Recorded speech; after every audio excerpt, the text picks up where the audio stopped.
সত্যি বলতে কি একটা ওয়ান সাইডেড ম্যাচ দেখার এক্সপেকটেশন নিয়ে আমি খেলাটা দেখতে বসেছিলাম, কিন্তু খেলাটা যখন 50 ওভার থেকে বৃষ্টির জন্য কাটছাট হয়ে 25 ওভারে চলে এলো, তখন মনে হলো একটু কম্পিটিশন দিতে পারে। তার কারণ আফগানিস্তান একটা টি-20-তে কিন্তু ভালো টিম, আর 25 ওভারের খেলা মানে কাইন্ড অফ টি-20-র মতনই খেলাটা হবে।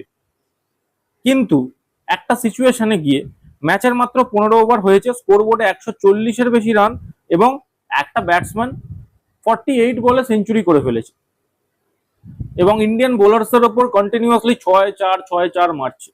সেখান থেকে সত্যি সত্যি একটা কনসার্ন তৈরি হয়েছিল কি আফগানিস্তান কি ফার্স্ট ওডিআইতে ধর্মশালাতে ইন্ডিয়াকে চমকে দেবে, বাট সেটা হয় না। 25 ওভারের খেলাতেও ভারত অনায়াসে আধিপত্য দেখিয়েই রীতিমতো জয়লাভ করলো 7 উইকেটে। যদিও অধিনায়কত্বের একটা প্রশংসা থাকছেই শুভমান গিলের, তাছাড়াও যে দুটো ডেবিউটান্ট হর্ষ দুবে এবং গুরনুর ব্রার, তাদের নিয়েও আলাদা করে একটা কথা থাকবে। নীতিশ কুমার রেড্ডি হার্দিক পান্ডিয়ার রোলে ফিট করার জন্য কিন্তু যথেষ্ট রকমের চেষ্টা চলছে, এবং সে কিন্তু ভালোটা করছেও।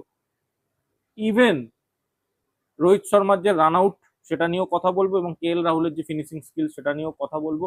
তো আপনারা দেখছেন সৌমজ লাইভ, আমি সৌমজিৎ। আজকের আফগানিস্তান ভার্সেস ইন্ডিয়ার ফার্স্ট ওডিআই, যেটা ধর্মশালাতে খেলা হয়েছে, যেখানে ভারত 7 উইকেটে খুব আধিপত্য দেখিয়ে জয়লাভ করেছে, সেই ম্যাচ নিয়ে আমরা পুঙ্খানুপুঙ্খ অনুশীলন এবং বিশ্লেষণ করব। এছাড়া বলে রাখি, চ্যানেলে যদি নতুন হয়ে থাকেন চ্যানেলটাকে অবশ্যই কিন্তু সাবস্ক্রাইব করে দিয়ে যাবেন এই রকমই আনকাট এবং আনফিল্টার্ড ক্রিকেট অ্যানালাইসিস পেতে। তো চলুন ভিডিওটা শুরু করা যাক।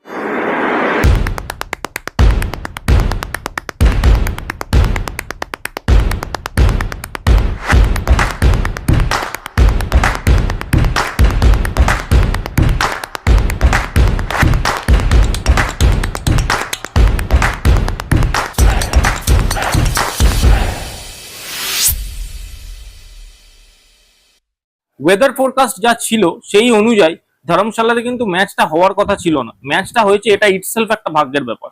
যদিও ম্যাচটা অনেক পরেই চালু হয় এবং 25 ওভারের খেলা অ্যালট করা হয়, দুটো টিম খেলবে।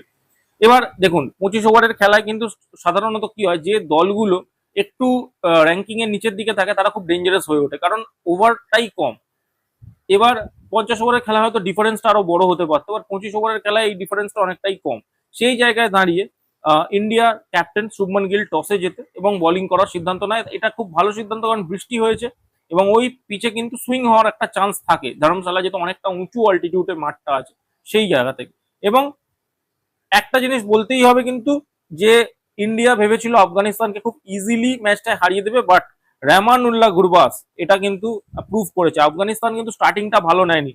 ইব্রাহিম জাদরান প্রথমেই আউট হয়ে যায়, তারপর সদ্দিকুল্লাহ আটালো আউট হয়ে যায়, এছাড়া রহমত শাহ আউট হয়ে যায়, এবং এই 8 ওভারে 60 রানে 3 উইকেট কিন্তু পড়ে যায় আফগানিস্তানে। বাট তারপর রহমানুল্লাহ গুরবাস অ্যাকচুয়ালি কি, এই টাইমে কি হয়, যে কোনো টিম যদি আপনি দেখেন যে সাধারণত তারা কি হয়, ডিফেন্সিভ হয়ে যায়, বাট রহমানুল্লাহ গুরবাস কিন্তু কাউন্টার অ্যাটাক করে, এবং কাউন্টার অ্যাটাকে সে কিন্তু এটা প্রুভ করে দেয় সে ম্যাচটা মানে কোনোভাবেই সেফ সাইড হয়ে খেলবে না, একদম জেতার জন্যই খেলবে, এবং কন্টিনিউয়াস অ্যাটাক করে।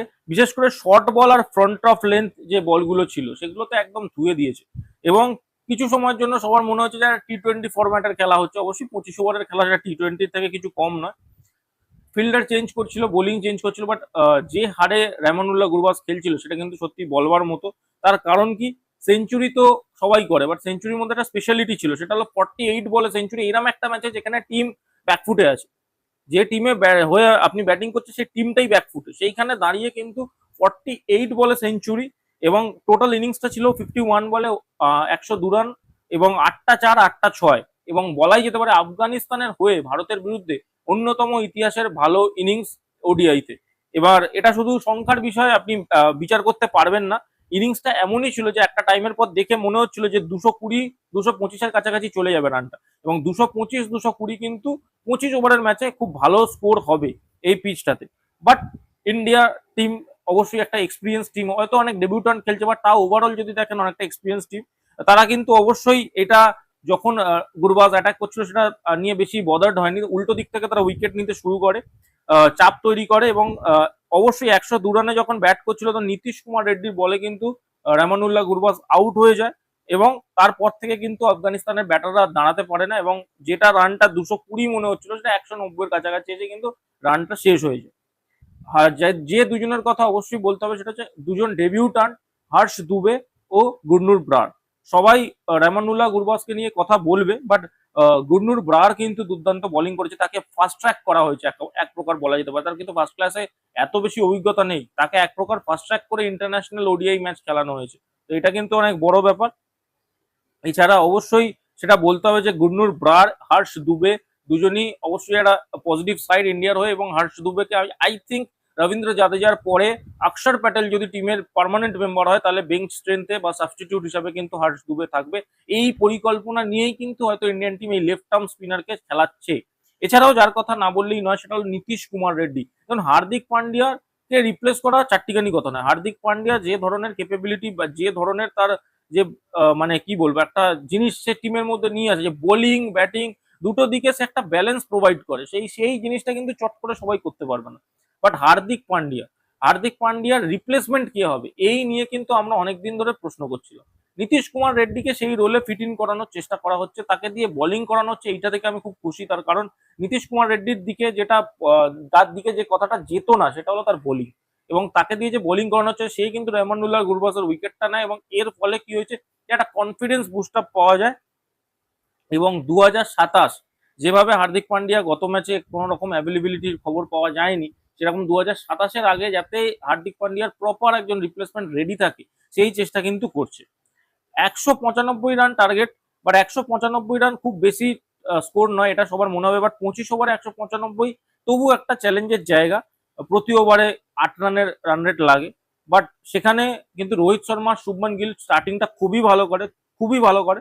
তো তারপর আসে সে রান আউট। অবশ্যই আমি এখানে জ্ঞান দেবো না, বাট এটা কিন্তু যে বেসিক্স, ক্রিকেট বেসিক্স হয়, যখন কোনো স্ট্রাইকার এন্ড বোলারের দিকে বল মারে বা বল, তখন কিন্তু নন স্ট্রাইকারের কাজ স্ট্রাইকারকে শোনা, নাকি নন স্ট্রাইকার বলটা দেখবে না ডেলিভারিটা দেখবে, সেটা কিন্তু নয়।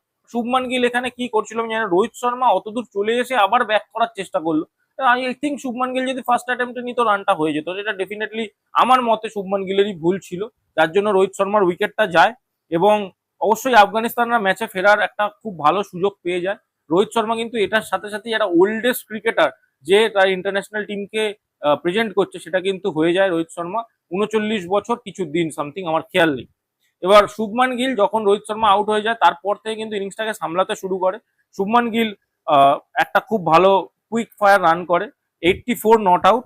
এবং তিনি একটা জিনিস শুভমান গিল খুব ভালো করে, যে সিঙ্গেল, ডাবল আর তার সাথে বাউন্ডারি, এই তিনটে খুব সুন্দর ব্যালেন্স করে চালাতে পারে, এবং লাস্ট অব্দি নট আউট যায়, যেটা সবচেয়ে বড় কথা।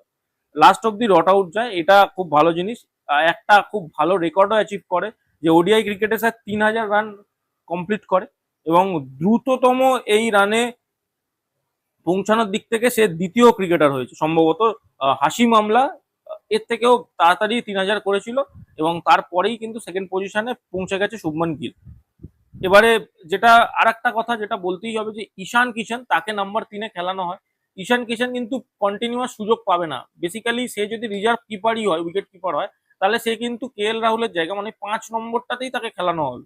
যদি কেএল রাহুলের কিছু হয় তবে, কিন্তু ডাইরেক্ট সে প্লেইং ইলেভেনে চান্স পাবে না। এবার বিরাট কোহলির ইঞ্জুরির ফলে ঈশান কিষান একটা চান্স পাচ্ছে 3 নম্বরে, এটা কিন্তু খুব ভালো একটা সুযোগ, তাকে কিন্তু নিতে হবে। সে কুইক ফায়ার রান করে, বাট নট আউট যেতে পারে না এবং আউট হয়ে যায়। এবার তারপরে আসে কেএল রাহুল, এবং কেএল রাহুল কিন্তু রান চেজের সবসময় একটা হিরো হয়, কারণ কেএল রাহুল ম্যাচটাকে কন্ট্রোল করে, এবং লাস্ট অব্দি শুভমান গিল আর কেএল রাহুল মিলে ম্যাচটা ফিনিশ করে দেয়। মাঝখানে শ্রেয়াস আইয়ারও কিন্তু বাজেভাবে একটা আউট হয়ে যায়। 1-0-তে জিতিয়ে যায় এই ম্যাচটা সিরিজের, এবং সিরিজে 1-0-তে জিতে যাওয়ার পর 3 ম্যাচের সিরিজে তারা একটা লিড নিয়ে নেয়। বেঞ্চ স্ট্রেন্থ অবশ্যই শক্তিশালী হয়। শুভমান গিলকে ক্যাপ্টেন হিসাবে তার রেকর্ড ইমপ্রুভ করার একটা সুযোগ আছে, কারণ ওডিআইতে তার ক্যাপ্টেন্সির রেকর্ড খুব একটা ভালো না। এবং যে নিউ ক্রিকেটার্সদেরকে চান্স দেওয়া হচ্ছে, আই থিঙ্ক তাদের 3টে ম্যাচেই চান্স দেওয়া হবে, যাতে করে তারা নিজেদেরকে আরো বেটার প্রুফ করতে পারে এবং বেঞ্চ স্ট্রেন্থের জন্য তারা রেডি হতে পারে। সবচেয়ে বড় কথা অবশ্যই যে প্লেয়ার্সদের কনফিডেন্সটা দেওয়া, কারণ একটা ম্যাচ খেলিয়ে যদি পরের ম্যাচে ড্রপ করে দেয় তাহলে কিন্তু ডেফিনেটলি কনফিডেন্সে আঘাত করবে। আফগানিস্তান 194 করে, ইন্ডিয়া 195 3 উইকেটে, এবং 7 উইকেটে ম্যাচটা জিতে যায়। এছাড়া এই ম্যাচে যদি আর একটা পয়েন্ট আমি বলি, যেটা বলতেই হচ্ছে, সেটা হচ্ছে যেভাবে অর্গানাইজলি টিমটাকে আনা হয়েছে, যে এই ইয়াংস্টার প্লেয়ারদের সাথে ব্যালেন্স করা নতুন ভাবে প্লেয়ারদেরকে, এইটা কিন্তু খুব ভালো। রোহিত শর্মার এক্সপিরিয়েন্সটা অবশ্যই সবাই শেয়ার করতে পারবে। বিরাট কোহলি থাকলে আরো ভালো হতো, বাট রোহিত শর্মা আছে, এটাই একটা ইটসেলফ একটা বড় ব্যাপার। সো এই যে ইয়াং প্লেয়ারদের সাথে সিনিয়র প্লেয়ারদের যে একটা কম্বিনেশন, এটা ভালো, ইয়াং প্লেয়ারদের জন্য ভালো। সবাই অবশ্যই খেলছে না, হার্দিক পান্ডিয়াকে ইন্ডিয়া টিম মিস করছে, এবং রবীন্দ্র জাদেজা, অক্ষর প্যাটেল কেন নেই, এই প্রশ্ন কিন্তু থেকেই যাচ্ছে। অবশ্যই আপনাদের কি মতামত ডেফিনেটলি কমেন্ট করে জানান। একটা জিনিস কিন্তু মনে রাখবেন যে আপনাদের কোন জিনিসটাকে বেশি হাইলাইটেড মনে হয়েছে এই ফার্স্ট ওডিআইতে, যে রোহিত শর্মার রান আউটটা নাকি রেহমানুল্লাহর গুরবাজের যে সেঞ্চুরিটা ছিল সেটা? কারণ গুরবাজও সেঞ্চুরি করে ম্যাচ জেতাতে পারলো না, রোহিত শর্মাও রান আউট হয়ে বড় ইনিংস খেলতে পারলো না। সো অবশ্যই কোন দিকটা আপনাদের মনে হয়েছে একটু মানে বলার মতো, সেটা অবশ্যই কমেন্ট করে জানান। ভিডিওটা ভালো লাগলে ভিডিওটা লাইক করে দেবেন, বন্ধু বান্ধবদের সাথে শেয়ার করে দেবেন, এবং চ্যানেলে নতুন হয়ে থাকলে কিন্তু অবশ্যই অবশ্যই চ্যানেলটাকে সাবস্ক্রাইব করে দিয়ে যেতে ভুলবেন না। এই বলে আমি ভিডিওটা শেষ করছি। ধন্যবাদ।